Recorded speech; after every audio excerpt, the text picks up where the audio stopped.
Heel pain, calcaneal spur, plantar fasciitis அப்படி இல்லைன்னா cough மசில்ல இருக்க டைட்னஸ், இதனால ஹீல் பெயின் வரலாம். ஹீல் பெயின் ரொம்ப நேரம் லாங் ஸ்டாண்டிங்கா நிக்கிறவங்களுக்கு, ஓவர் வெயிட் இருக்கவங்களுக்கு, இல்ல அதிகமா ஓடுறவங்களுக்கு சீக்கிரமா ட்ரிகர் ஆகலாம். Number 1, ice rolling. ஒரு பாட்டில் ஐஸ் கியூப்ஸ் ஃபில் பண்ணிட்டு இந்த மாதிரி heel to toe and toe to heel 15 times roll பண்ணுங்க. Number 2, short foot exercise. Towel மேல உங்க காலை இப்படி வச்சுட்டு உங்க மிடில் ஃபுட்டை உள்ள இழுத்த மாதிரி ஒரு ஆர்ச் ஃபார்ம் பண்ணிட்டு ஃபியூ செகண்ட்ஸ்ல உங்க ரிலாக்ஸ் பண்ணும்போது டோஸை மேலே இழுத்து பிளான்டர் ஃபிஷியாவை ஸ்ட்ரெச் பண்ணிட்டு அதை 15 டைம்ஸ் ரிப்பீட் பண்ணுங்க. Number 3, calf stretch. உங்க அஃபெக்டட் லெக்கை பின்னாடி வச்சுட்டு வால் கிட்ட சப்போர்ட் பண்ணி நின்னுக்கங்க.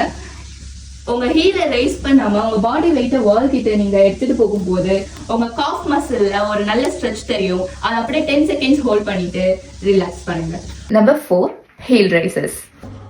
ஸ்டெப்ஸ்ல பாதி கால்ல நின்னுட்டு ஹீல் லிஃப்ட் பண்ணி 5 செகண்ட்ஸ் ஹோல்ட் பண்ணிட்டு அப்படியே ரிலாக்ஸ் பண்ணுங்க.